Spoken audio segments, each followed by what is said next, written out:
Hi there, welcome to my channel a phenomenal English with Shiman. सबसे पहले मैं तो माफ़ी चाहूँगा कि इस बार वीडियो लाने में मैं थोड़ा लेट हो गया, थोड़ा ज़्यादा ही लेट हो गया। खैर, पर मैं थोड़ा बिजी था। आप लोग समझ रहे होंगे कि बहुत सारे प्रोजेक्ट एक साथ मुझे करना पड़ता है, so can bit late some time. But next week onwards no excuses, बिल्कुल टाइम पे वीडियो आएगा और मज़ेदार वीडियो आएगा। ये दावा है मेरा। तो ज़्यादा वक्त ज़ाया ना करते हुए चलो आज के लेसन में कॉन्सेंट्रेट करते हैं, है ना। उससे पहले मैं एक छोटे से लाइन से शुरुआत करना चाहूँगा। देखो, स्क्रीन पे लिखा ही है, just do what you want to do, it's the only mantra to survive, don't pay heed to this filthy world, it will take away your reasons to be alive. तो साफ है, बस जो करना है वही करो। अगर दुनिया में सरवाइव करना है, अगर कुछ बनना है, तो जो तुम्हें ठीक लगे वही करो। पर क्योंकि ये जो वर्ल्ड है, दिस अ फिल्थी वन, घटिया है बिल्कुल। मत सोचो क्या कहता है दुनिया। दुनिया तो कहेगी, कुछ तो लोग कहेंगे, लोगों का काम ही है कहना, राइट। अगर उनकी बात सुनोगे तो क्या होगा? It will take away your reasons to be alive, right. जो जीने की जो आखिरी चाहत है, जो वजह है, वो ही ये लोग ख़त्म कर देंगे, राइट। सो जो बनना है वो बनो, जो करना है वो करो, यही एक मंत्र है। ये किसी और ने नहीं, मैंने खुद ही लिखा है। आप लोगों को तो पता ही है कि मैं कोई राइटर वगैरह हूँ नहीं, उतना कुछ मुझे आता है नहीं। बस I am a confidence English coach. So कभी कभी लिखने का मन करता है तो आप लोगों के साथ शेयर कर लेता हूँ, है ना। तो आप लोगों को अच्छा लगे तो ज़रूर इसे लाइक करना, शेयर करना, आगे बढ़ाना। यूट्यूब एल्गोरिदम को जाके इसे हेल्प हो कि वो भी इसे आगे बढ़ा सके और कुछ लोग और देख सके, right. So definitely let's get into our main business today. Let's get into the lesson, right? So आज का लेसन कुछ खास है। जैसे आप लोगों ने थंबनेल में देखा ही होगा कि किसके बारे में है ये, पॉइंट। पॉइंट अगर हम कहें तो सबसे पहले क्या याद आएगा कि ज्योमेट्री में हमने सीखा होगा पॉइंट क्या है। कुछ लेंथ ब्रेथ वगैरह जिसका होता नहीं है, बस एक प्रेजेंस होता है ना। पर इंग्लिश में ये जो चीज़ है ना, पॉइंट, ये जो वर्ड है, बहुत ही अच्छी तरीके से, बहुत ही मज़ेदार तरीके से यूज़ हो सकता है ना। और जो आपकी डेली लाइफ कन्वर्सेशन को और ज़्यादा एडवांस कर सकता है, बूस्ट कर सकता है। तो आज का जो ये लेसन है इसी के बारे में है। इस पॉइंट्स को लेकर, ये जो पॉइंट शब्द है, इसके साथ जो जो फ्रेजेस, एडवांस लेवल फ्रेजेस हम यूज़ कर सकते हैं डेली लाइफ में, वही आज हम सीखेंगे one by one, right. So let's move on to the next slide. देखो, सबसे पहले आ गया पॉइंट, राइट। पॉइंट का मतलब क्या होता है हमें पता ही है। कोई जिसका जिसका बस प्रेजेंस हो, कोई पॉइंट। हम कहते हैं ना कि अच्छा, कोई आंसर लिखना है तो ये पॉइंट ज़रूर इंक्लूड करना। तो मतलब क्या है, कोई कोई एक टॉपिक हो सकता है, कोई आइडिया हो सकता है, बहुत सारे मीनिंग्स होते हैं पॉइंट के। अभी पॉइंट के जो और अगर हम मीनिंग में जाए, डीपली सोचे, तो एक तो हो सकता है कोई आइडिया, या फिर हो सकता है किसी चीज़ को हम कहते हैं कि इस पॉइंट पर, किसी पोजीशन को हम कह सकते हैं। देखो, एक एग्जांपल मैंने दिया है, he help me up at the gun point of gun, right. He help me up at the gun point, और he help me up at the point of a gun. तो इसका मतलब क्या हुआ? मतलब उसने मुझे बंदूक दिखाया और मुझसे कुछ करवाया, ऐसा कुछ है ना। मुझे गन पॉइंट में रख के कुछ बोला कि चुप बैठो, या फिर कुछ। So this is the thing, point of gun. तो कब कहते हैं हम ये पॉइंट ऑफ गन? कि गन के ठीक जो सामने वाला हिस्सा, जहाँ से गोली चलती है, तो उसे हम गन पॉइंट कहते हैं, है ना। वो जो पोजीशन है उसे हम पॉइंट कह रहे हैं। Help me up at the point of a gun.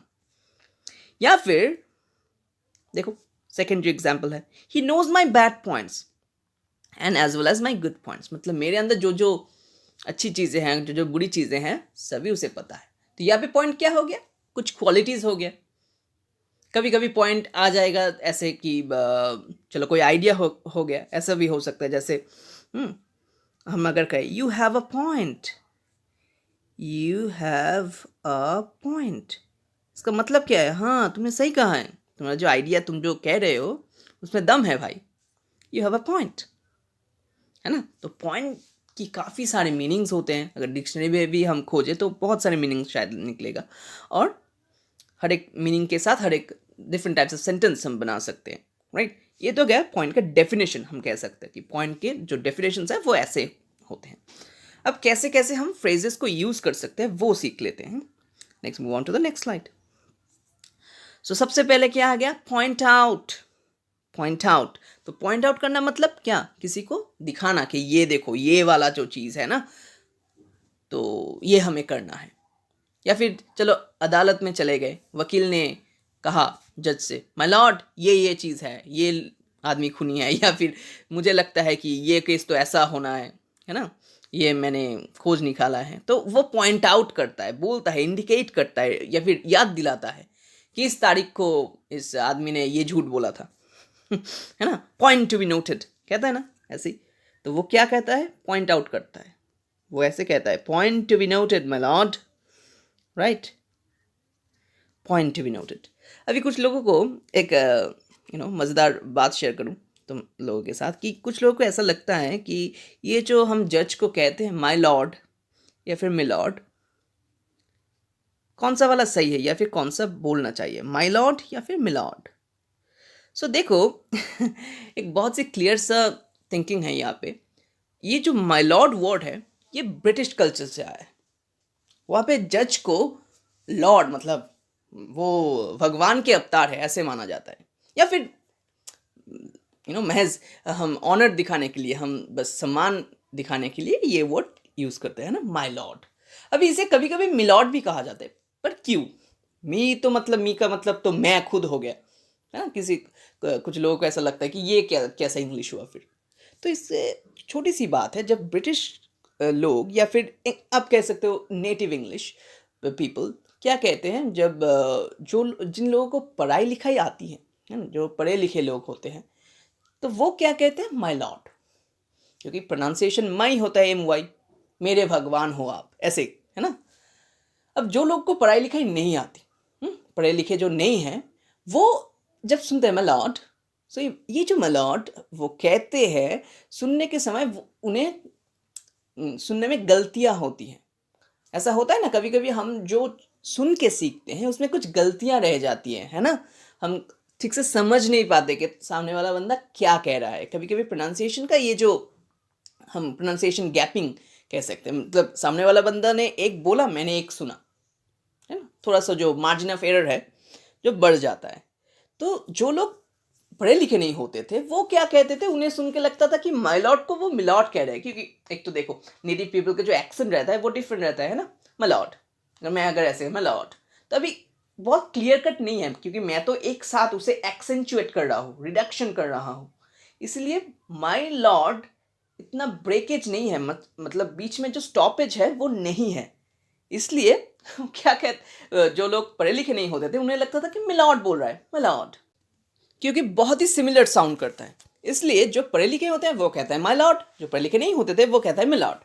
अभी ये एक टेक्निक भी बन चुका था उस जमाने में कि कौन सा व्यक्ति, कौन सा मतलब नेटिव पीपल, कौन सा व्यक्ति पढ़े लिखे घर से है या फिर बाकायदा एक अच्छे घराने से बिलोंग करता है, कौन नहीं, राइट। तो मतलब उस जमाने में तो पता ही होगा कि तुम्हारे लीनिएज, मतलब तुम जिस औहदे से, जिस डायनेस्टी से या फिर जिस कल्चर से बिलोंग करते हो, उसके ऊपर जाके तुम्हारे जो प्रोफेशन है वो तय होता था। तुम पढ़ोगे लिखोगे नहीं, या वो भी तय होता था। तो क्या है, अगर तुम माय लॉर्ड कहते हो तो इससे दिखाई पड़ता था कि तुम नोबल घराने से हो, तुम किसी उच्च जो डायनेस्टी है, किसी उच्च कल्चर से बिलोंग करते हो, राइट।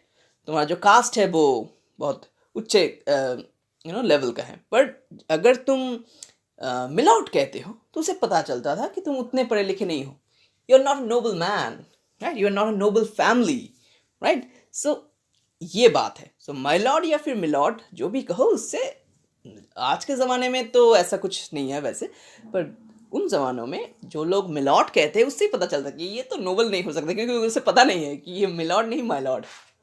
और जो पढ़ा लिखा है उसे तो पता हो गई, है ना। तो इसी तरीके से हम लोग माय लॉर्ड और मिलॉर्ड का जो डिफ्रेंसिएशन है वो कर सकते हैं। और एक और मज़ेदार चीज़ मैं शेयर करना चाहूँगा। हाल ही में हमारे जो चीफ जस्टिस है, मतलब अभी के चीफ जस्टिस ने, इनके पहले, इससे पहले जो थे, मतलब CGI ऐसे बॉब्डे, राइट। सो बॉब्डे जी ने कहा था एक बार, हाल ही में, बहुत पहले की बात नहीं है, 6 महीने के आसपास होगा शायद। तो एक केस चल रहा था, तो केस के उस केस के जो लॉयर थे, मतलब जो लड़ रहे थे केस, प्रोसिक्यूटर, सो उन्होंने कहा कि माय लॉर्ड, ये हुआ है।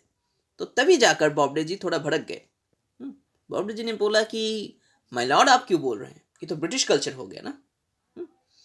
आप अगर कहना ही चाहते हैं तो चीफ जस्टिस कहिए, जस्टिस ऑफ इंडिया कहिए, या फिर कुछ और सर करके मुझे एड्रेस कीजिए। माय लॉर्ड ना बोले तो ही अच्छा, क्योंकि वो तो ब्रिटिश कल्चर हो गया, हमारे कल्चर में माय लॉर्ड बोला नहीं जाता। तो खैर जो भी बात है, उन्हें माय लॉर्ड वो उतना अच्छा नहीं लगा, उतना भाया नहीं उन्हें। सो यही बात है कि माय लॉर्ड या फिर मिलॉर्ड, जो भी आप बोल सकते हैं, मतलब कोई प्रॉब्लम तो है नहीं, पर माय लॉर्ड ही सही प्रोनाउंसिएशन होगा, क्योंकि मिलॉर्ड का कुछ मतलब निकलता नहीं है, वो जैसे क्या कहते हैं, डायलेक्चुअल डिफरेंस है। डायलेक्ट होता है ना, डिफरेंट लोगों का डिफरेंट डायलेक्ट, तो हम जो वर्ड्स यूज़ करते हैं उसके ऊपर होता है, क्योंकि एक ही लैंग्वेज का हर एक रीजन बेसिस में कुछ कुछ डिफरेंस आ जाता है, वर्डिंग्स में, उसके उच्चारण में, प्रोनाउंसिएशन में।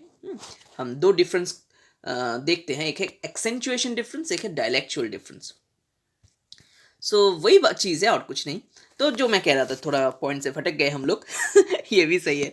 तो पॉइंट आउट, मतलब पॉइंट आउट करना, कुछ चीज़ को याद दिलाना, बोलना कि ये देखो, ये बात है ना। सो ये तो हमें मालूम चल ही गया।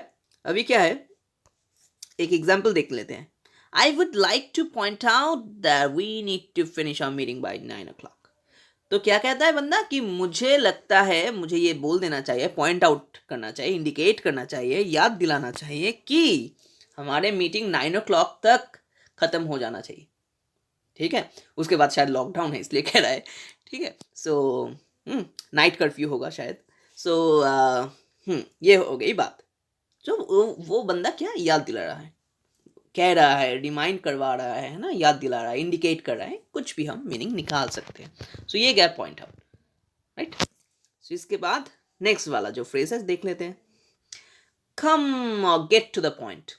कम टू द पॉइंट भी कह सकते हैं, या फिर गेट टू द पॉइंट कब यूज करते हैं हम, जब कोई स्पेसिफिक पॉइंट को हम इंपॉर्टेंस देके कहते हैं कि चलो तुम आ ही गए हो तो सीधे पॉइंट पे आओ, सीधी बात करो, राइट। मुझे इंट्रोडक्शन वगैरह नहीं चाहिए, सीधी बात करो, मेरे पास उतना टाइम नहीं है। ठीक है, जल्दी से कहो क्या कहना चाहते हो, राइट। तो बी स्पेसिफिक और से व्हाट इज मोस्ट इंपॉर्टेंट, क्या चीज़ इंपॉर्टेंट है वो बताओ, मुझे उतना नहीं जानना चाहिए कि क्या है नहीं है। जो कहना है, जो मतलब बॉटम ऑफ द लाइन कहते हैं ना, एक फ्रेज है इंग्लिश में, ये भी सीख लो, मतलब ये थोड़ा एक्स्ट्रा हो गया, पर bottom of the line. So bottom of the line मतलब क्या है, जो एग्जैक्टली मोस्ट इंपॉर्टेंट चीज़ है। मैंने कहा कि राम श्याम उतने अच्छे दोस्त नहीं थे।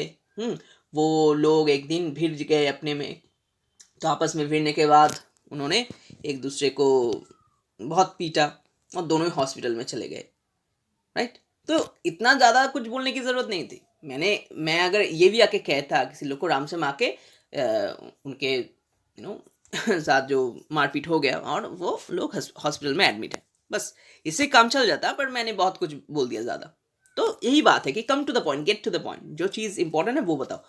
देखो एग्जाम्पल में भी वो कहा गया, don't waste time and get to the point, right. मैं अगर वीडियो बनाने में काम की बात ना करूँ, जो फ्रेजेस है उनसे उनके रिलेटेड बातें ना करूँ, और मैं अपने बारे में कहने लग जाऊँ, तो क्या होगा, आप लोग भी ये कहोगे कम टू द पॉइंट यार, कहना क्या चाहते हो, ऐसे कहोगे, है ना, 3 Idiots के वो टीचर की तरह। So that's how it is, come to the point और गेट टू द पॉइंट, तो मेन चीज़ है वो बताओ, बाकी छोड़ दो। Okay, moving on to the next one. तो हम ये एग्जाम्पल तो यूज कर सकते हैं, या फिर क्या यूज कर सकते हैं, या फिर यूज कर सकते हैं कि he never gets to the point, gets to the point, मतलब वो जो काम की चीज़ है उसके बारे में कभी बात नहीं करता, आके उल्टी सीधी बातें करने लग जाता है ना, टाइम वेस्ट करता है। So he never gets to the point, ये भी हम कह सकते हैं, डिफरेंट टेंस में यूज कर सकते हैं, right. I couldn't get to the point, because I was a bit nervous. मैं थोड़ा नर्वस हो गया था, तो जो बात मुझे कहना चाहिए था मैंने बोला नहीं, राइट। सो ये सारे एग्जाम्पल्स आप यूज कर सकते हैं। इसके बाद नेक्स्ट जो फ्रेज है, get to the point, right, sorry, not get to the point, get the point. बहुत बारीकी से याद रखना, एक प्रीपोजिशन मिसिंग है और उससे थोड़ा पूरा मीनिंग पलट जाता है, राइट। तो बहुत इंपॉर्टेंट है ये सारे फ्रेज, इसलिए क्योंकि बहुत ही एक जैसे दिखते हैं काफ़ी सारे ये जो मीनिंग है, पर क्या है, सेम बिल्कुल नहीं है। ये बात हमें ध्यान रखना है कि सेम वो बिल्कुल नहीं है, राइट। सो ये जो गेट टू द पॉइंट है, इसमें क्या होगा, गेट द पॉइंट है, सॉरी, इसमें क्या होगा, ये जो गेट द पॉइंट है इसका मतलब है कि समझ में आई बात, समझो क्या है गेट द पॉइंट, समझ लो। जैसे मैं आप लोगों से कह रहा हूँ, get the point, try to get the point. मैं क्या कहना चाहता हूँ, फ्रेजेस क्यों इंपॉर्टेंट है, ये पॉइंट्स के रिलेटेड फ्रेजेस क्यों इंपॉर्टेंट है, get the point, understand, right. So gate the point का मतलब ये समझो, राइट। अगर मैं कहता हूँ कि try to get the point, मतलब समझने की कोशिश तो करो, try to get the point and do accordingly. जो कहा है वो समझने की कोशिश करो और जैसा कहा है वैसा करो, ज़्यादा दिमाग लगाने की कोशिश ना करो, right. Try to get the point, समझो, राइट। तो अगर कह दो तुम, ऐसे एग्जाम्पल भी दे सकते हो, माई friend can't get the point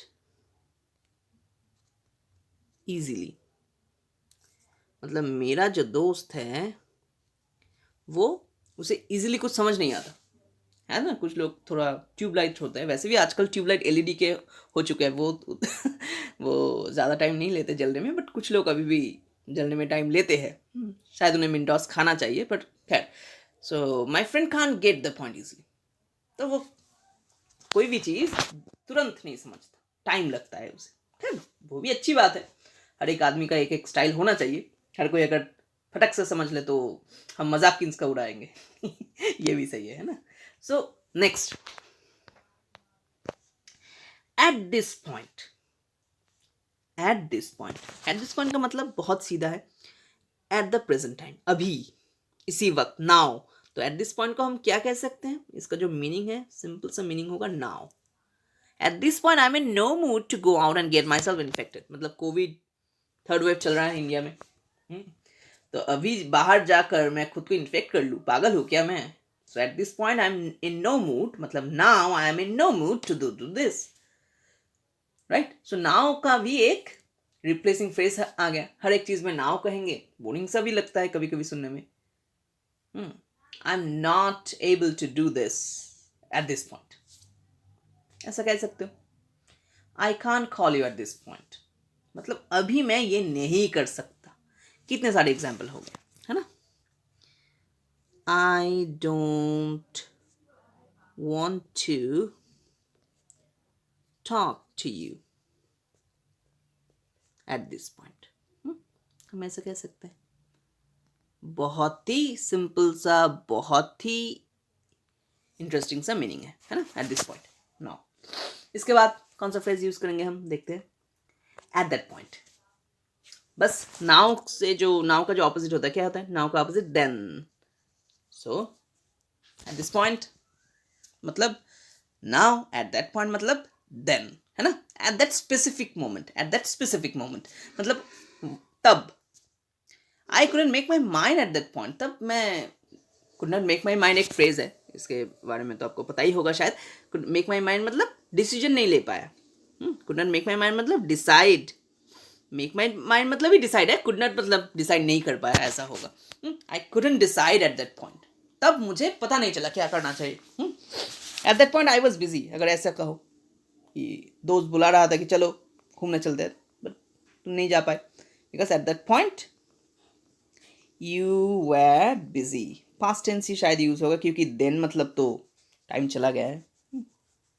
अभी फ्यूचर में भी यूज हो सकता है कि एट दैट पॉइंट, अगर तुम किसी को इंस्ट्रक्शन दे रहे हो कि ये करना, और जब हो जाए एट दैट पॉइंट तुम ये कर देना, तो देन कभी भी यूज हो सकता है, ऐसा नहीं है पास्ट में यूज होगा, बट वो तो हमें खुद से समझना है कि कब इसे पास्ट में करना है और कब इसे फ्यूचर में। So at that point you are busy, so you can go to go shopping और गो विद योर फ्रेंड, हो गया ऐसा.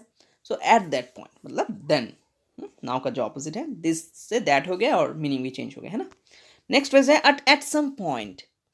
एट सम पॉइंट कहीं ना कहीं, कभी ना कभी मुझे ऐसा लगा कि ये होगा. At some point, at an unspecified moment मतलब एग्जैक्टली कब ये शायद पता नहीं, पर कहीं ना कहीं.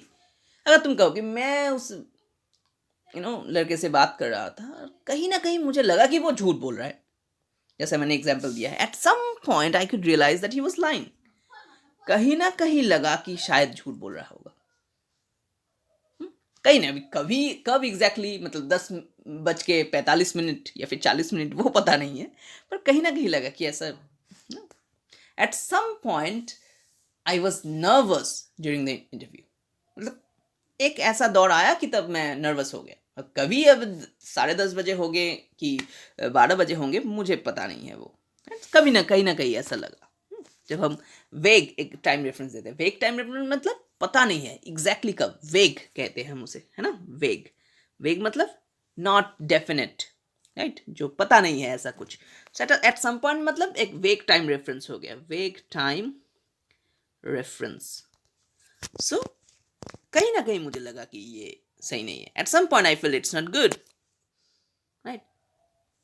Eight some point I felt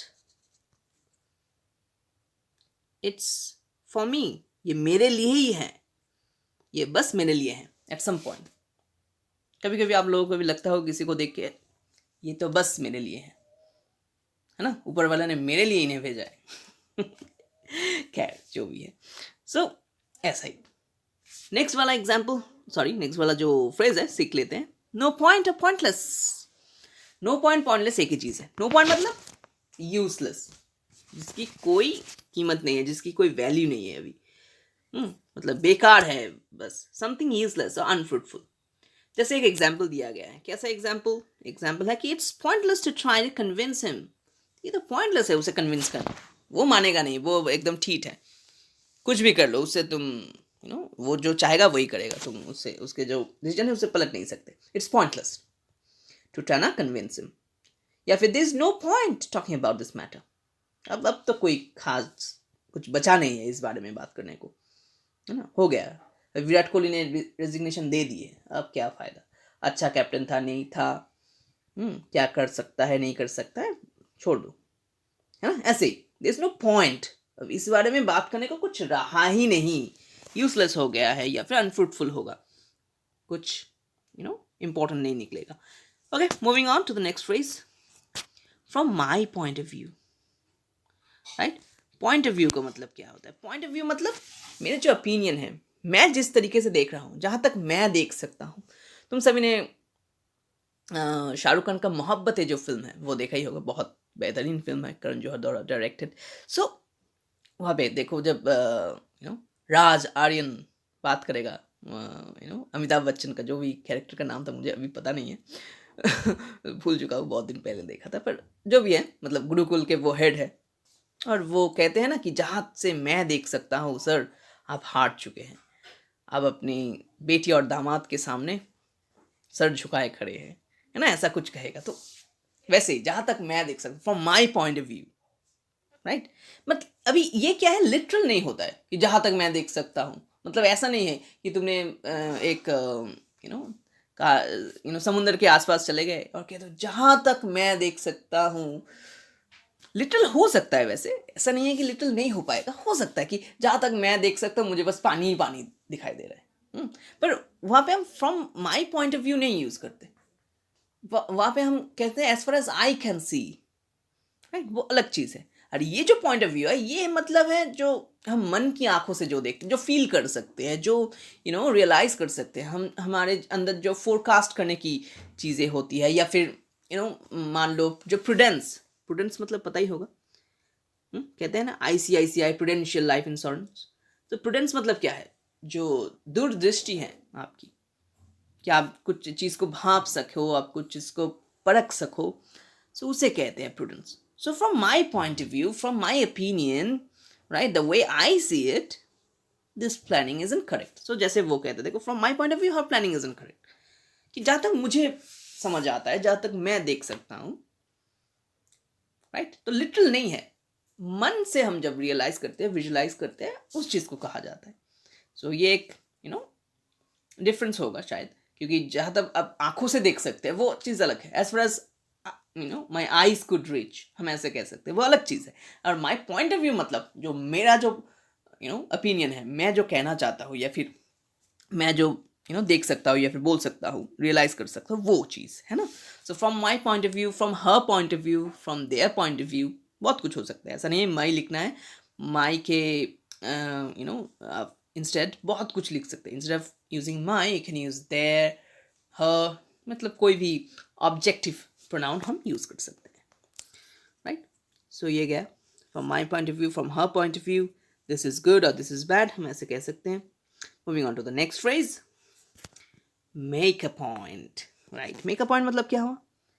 put across a proposition clearly, मतलब कोई चीज़, कोई प्रपोजल रखना, कोई वैलिड कुछ कहने की कोशिश करना, या उसे कहते हैं मेक अ पॉइंट. अगर मैंने कहा कि yes you make a point, मतलब हाँ, तुम जो कह रहे हो उसमें कुछ दम है भाई, राइट, तुम सही कह रहे हो, राइट, तुम, या फिर ठीक ठाक लगता है मुझे, it sounds good, this proposal sounds good, ऐसे ही. You make a point, my friend made a point by withdrawing all his investment. अभी मेक अ पॉइंट मतलब कुछ ऐसे भी हो सकता है कि कोई स्टेप ले लेना, किसी को प्रूव कर देना, ये भी हो सकता है. मेकअप पॉइंट का दो मतलब हो सकता है. एक तो yes he makes a point, right, मतलब हाँ हाँ वो जो कर रहा है, कह रहा है सही है. या फिर हो सकता है कि उसने कहा कि चलो, उसने एक पॉइंट प्रूव की है ना, ही प्रूव्ड अ पॉइंट, ऐसे भी हो सकता है. ही मेड अ पॉइंट, जब उसने कहा कि वो इलीगल कामों में साथ नहीं देगा, तो he made a point that he is an honest man, right. He made a point that he is an honest man, ये हो सकता है. या फिर जैसे हमने कहा कि हाँ, he made a point by saying this, right, उसने ठीक ठाक कहा, उसने एक पॉइंट नोट करवाया, तो उसी के बाद हम कह सकते हैं point to be noted, he made a point, right. और वो पॉइंट हम नोट कर सकते हैं क्योंकि ये एक इम्पॉर्टेंट पॉइंट है, राइट. दो तरीके से हम यूज कर सकते हैं इसे. Okay, moving on to the next phrase. Okay, इसके बाद जो है get the point across. Get the point across means कोई किसी चीज़ को समझाना, राइट. अभी गेट द पॉइंट कहते हैं तो उसका मतलब क्या होता है कि समझो. गेट द पॉइंट अक्रॉस मतलब समझाओ, make people understand what you are saying. दुनिया को समझाओ, जो लोग हैं आसपास उन्हें समझाओ कि क्या कहना चाहते हो, राइट. सो जैसे 3 Idiots में इंजीनियरिंग कॉलेज का वो जो टीचर था, उसने क्या कहा कि कहना क्या चाहते हो, समझाओ क्या कह रहे हो कि तो पता ही होगा वो सीन, बहुत फेमस सीन है ना. सो गेट द पॉइंट अक्रॉस, तो समझाओ क्या कहना चाहते हो तुम, ऐसे कुछ भी कह रहे हो, राइट. अगर एग्जाम्पल, यहाँ पे 2 बार आई एम हो चुका है, खैर, right. I am trying to get the point across that point can be use in so many ways while speaking. So देखो, एक ऐसे ही पनिंग, इसे हम पनिंग कहते हैं. इंग्लिश लिटरेचर में जो फिगर ऑफ स्पीच रहता है ना, हर एक जो अलंकार रहते हैं हर एक लैंग्वेज में, तो इंग्लिश में भी फिगर ऑफ स्पीचेस है. वहाँ पे एक फिगर ऑफ स्पीच रहता है पनिंग, मतलब हम किसी चीज़ को एक क्या कहते हैं, वर्ड प्ले करते हैं लाइन में. तो जैसे यहाँ पे कहा गया है, राइट. ये जो पॉइंट है, ये जो स्पेलिंग थोड़ा गलत हो चुका है, यहाँ पे एक टी रहेगा, yes. So I am trying to get the point across, मैं समझाने की कोशिश कर रहा हूँ आप लोगों को, तुम लोगों को, मेरे दोस्तों को, कि पॉइंट जो वर्ड है ना, वो बात करते वक्त बहुत सारे वेज में यूज हो सकते हैं, right. I am trying to get the point across that point can be use in so many ways. So ये पनिंग के तौर पे मैंने एक एग्जाम्पल दे दिया है, तो आप लोग को समझ आ ही गया होगा, है ना. तो समझाओ, तुम जो कहना चाहते हो वो समझाओ. या फिर कहा कि I I understand a lot of thing, I know a lot of thing, right. कुछ लोग ऐसे कहते हैं ना, कंप्लेन रहते हैं कि मैं समझ तो लेता हूँ खुद, पर किसी को समझा नहीं पाता. किसी लोगों के पास ये क्वालिटी बहुत अच्छी तरीके से होता है, जो वो जानते हैं वो दूसरों को समझा पाते हैं बहुत अच्छी तरीके से. और कुछ लोगों के तरफ से ये कंप्लेन रहता है हमेशा कि मुझे तो पता है बहुत कुछ, मैं समझा नहीं पाता, यही बस. उनका जो वे ऑफ एक्सप्रेशन है शायद उनमें कुछ खामियां रहेगी, इसी के उसी वजह से वो लोग ऐसे कंप्लेन कहते हैं कि मुझे पता नहीं कैसे मैं समझाऊं, I can not get the point across, है ना। तो I can not get the point मतलब मुझे समझ नहीं आया, और I can not get the point across to him मतलब मैं उससे समझा नहीं पाया, राइट। हम ऐसे भी कह सकते हैं कि आई कैन नॉट गेट, ओ यहाँ पे एक दा भी लिखना है ना, I can not get the point across to her, मैं उसे समझा ही नहीं पाया कि मैं क्या कहना चाहता था, वो रूट के चली गई, मैं देखता रहा। खैर नेक्स्ट, थैंक यू, इसके बाद कोई फ्रेज नहीं है, राइट। सो हमारे जो 10 फ्रेजेस हमने सीखा, बहुत ही सही फ्रेजेस रहा है ना, उन लोगों को मज़ा आया होगा, और जल्दी से शेयर करना, और कोई भी पर्सनल असिस्टेंस, वो कम्युनिकेटिव इंग्लिश मतलब स्पोकन इंग्लिश के फील्ड में हो, या फिर एकेडमिक इंग्लिश मतलब ICSE CBSE जो भी तुम्हारे बोर्ड्स हैं, उसमें कोई हेल्प चाहिए पर्सनली, तो ज़रूर इस नंबर में व्हाट्सएप या कॉल कर सकते हो, राइट। थैंक्स अ लॉट, देखते रहो, पढ़ते रहो वीडियोस और शेयर करते रहो, स्टे ट्यून्ड।